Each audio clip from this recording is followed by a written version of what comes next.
দেখুন, আপনারা দেখছেন গত কয়েকদিন ধরে আরজিকর হসপিটালে একটা ডাক্তার পড়ুয়া মহিলাকে যেভাবে নিষ্ঠুরভাবে ধর্ষণ করে খুন করা হয়েছিল, তারই প্রতিবাদে আমরা গতকাল আমাদের নেত্রী মমতা বন্দ্যোপাধ্যায়ের নির্দেশে, অভিষেক বন্দ্যোপাধ্যায়ের নির্দেশে আমরা প্রতিবাদ মিছিল করেছি এবং আজকে ভরতপুর ব্লক 1 তৃণমূল কংগ্রেসের উদ্যোগে আমরা অবস্থান বিক্ষোভ করছি। সকাল 10টা থেকে আমাদের অবস্থান বিক্ষোভ শুরু হয়েছে, সন্ধ্যা 6টা পর্যন্ত চলবে।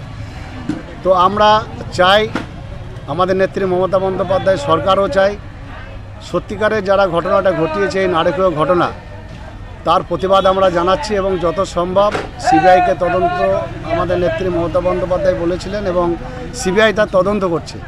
আমরা চাই সিবিআই যত দ্রুত সম্ভব এই তদন্ত শেষ করে যারা সত্যিকারের দোষী তাদের বিচার হোক। এবং এই সরকারের বিরুদ্ধে আমরা লক্ষ্য করছি, আমাদের নেত্রী মমতা বন্দ্যোপাধ্যায় ঘোষণা করার পরেও তিনি তো পুলিশকে একটা সময়সীমা বেঁধে দিয়েছিলেন এবং পরবর্তী পর্যায়ে সেই কেস সিবিআইয়ের হাতে যায়। তারপরেও আমরা লক্ষ্য করছি একটা বাম, কংগ্রেস এবং বিজেপি, এই যে অশুভ একটা আতাত, তারা কিন্তু বাংলার এই শান্ত পরিবেশটাকে অশান্ত করার একটা চেষ্টা করছে এবং তারা বিভিন্নভাবে চাচ্ছে এই সরকারের ওপর একটা কালি লেপে দিতে। তো তারই বিরুদ্ধে আমরা প্রতিবাদে নেমেছি, কারণ আমাদের সরকার তো আগেই বলেছিলেন যে দোষীদের শাস্তি চায় এবং উপযুক্ত তার বিচার ব্যবস্থার মাধ্যমে তাদের শাস্তি দেওয়া হবে।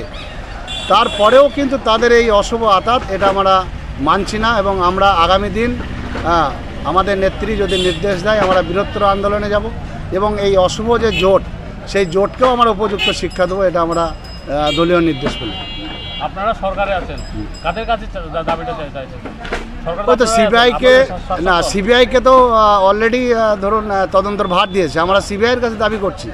আমাদের সরকার তো এই কেস আর সরকারের হাতে নাই, কিন্তু তবুও আমরা দেখছি যে এখানে বিজেপি, কংগ্রেস বা সিপিএম, যাদের 10টা লোক নাই, তারা বিভিন্ন জায়গায় গলা ফাটিয়ে এই সরকারটাকে যাতে কালিমা লিপ্ত করা যায় সেই চেষ্টা করছে।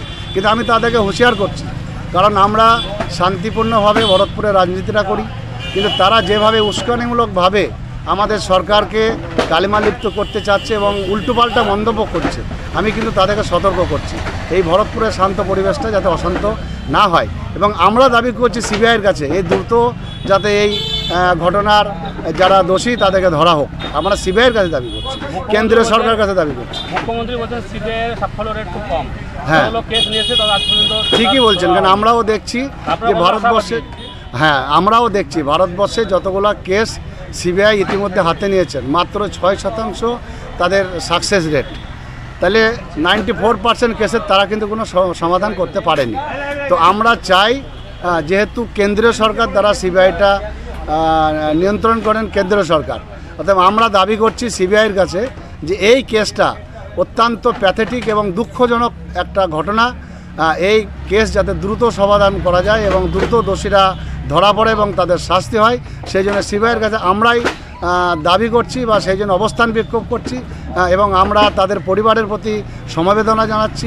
এটা নারকীয় ঘটনা, এই ঘটনা যেন আগামী দিন আমাদের বাংলায় না ঘটে, সেই জন্য আমরা অতি সক্রিয়ভাবে আমরা সবাই চেষ্টা করব এই ঘটনা যাতে পুনরায় আবার না ঘটে।